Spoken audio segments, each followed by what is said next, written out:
If you're only using Opus with Openclaw, you're probably burning money right now. And I did that. I spent $180 in a single week using only Opus on my Claudebot AI. Another developer on the internet ended up spending $12,000 in 3 days using Opus 4.5. $12,000. And this is what happens when you don't design your AI architecture properly. So I rebuilt my entire Openclaw stack using Opus as the brain and a bunch of other sub-agents like Kimi K2.5. And I made this amazing Openclaw dashboard and this website using the new structure, and it only cost me 15 cents. If Opus had done the entire thing by itself, it would have been over $2. That's a 90% reduction. Now, don't get me wrong, I love Opus. I believe it's the best model out there for complex tasks and reasoning. But most people just use it for everything. That's like hiring a Harvard MBA to microwave your lunch.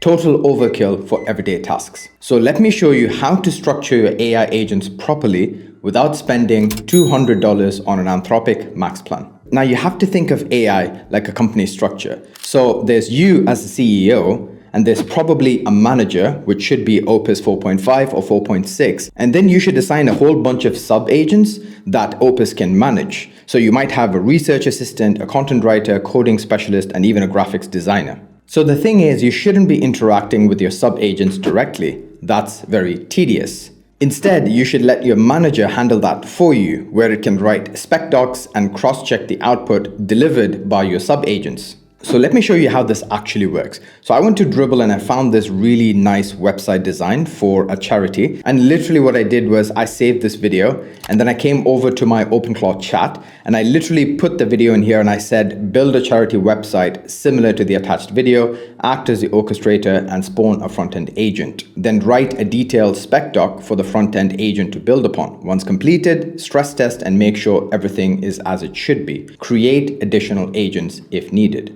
So you can see I've only asked my Openclaw, or Bob, I call him Bob by the way, and I've only asked him to create one agent, which is my front-end agent, that's Kimi K2.5. But you can see he's been really proactive and he's created a bunch of different agents, right? So let's go through this. So what he's done is he's done a full specification document, and you can see this is extremely detailed. And I used to do this, guys, like a few years ago, this would have taken me an hour just to do the specification doc by myself. And after that, he spawned Kimi K2.5. So Kimi's done its work, and then he's checked the website real quick, and then he said, okay, checking the preview, structure looks good, few adjustments needed. So he sent it back to Kimi for the adjustments. So Kimi's come back and adjusted all of the corrections needed to be made. And you can see he spawned a full QA agent to do a complete check. And you can see it's found a few other issues. So Bob then tags Kimi to fix those issues essentially. And once that's fixed, you can see Bob even calls an image generation model, which in this case is Nano Banana Pro. It's created a whole bunch of images and they're all AI generated. And the final website is ready. So let's go take a look at this website. And you can see this website looks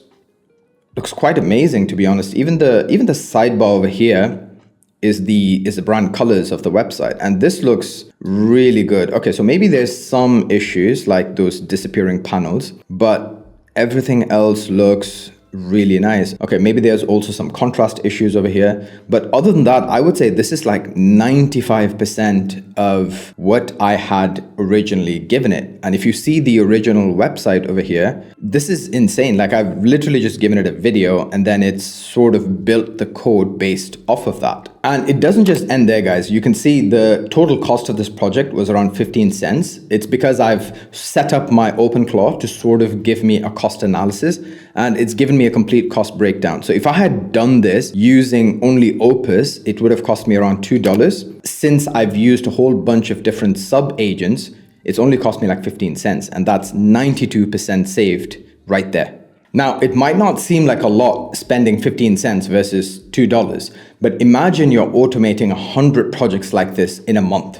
And you can see it just starts adding up very quickly. So let me come back to my presentation over here and let me show you how to set up your AI architecture. So there's ideally you at the top, and the only thing you do is you give the first prompt and then you check the last final output. That's about it, right? Everything else is done by Opus. So what he does is Opus would write a detailed spec document and also check the outputs.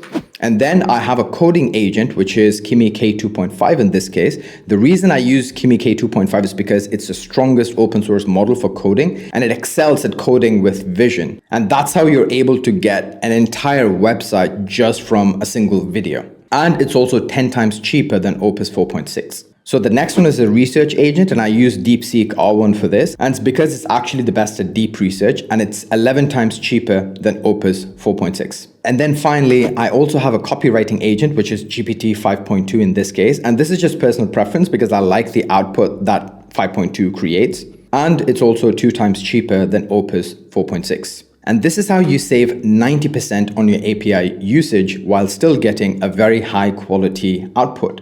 And having this team of sub-agents is how I create projects at scale. Now, let me show you how to set up your agents in Openclaw. Firstly, if you don't have Openclaw, then watch my previous video on how to set it up properly with additional security. Next, for the API key for Kimi, just go to Moonshot AI and create an API key. And simply paste the API key into your Openclaw chat and tell it to configure Kimi as your coding agent. It's as easy as that, guys. Doesn't take more than 5 minutes to configure all of your different sub-agents. So to recap, stop using Opus for everything. This isn't about being cheap, it's about being smart. And I'm here to show you how to think about AI like infrastructure, not just for prompts and hype, but a real asset. If you found this video helpful, then drop a like and subscribe to the channel. And let me know what other agent workflows you'd like to see next. But until then, have a good day.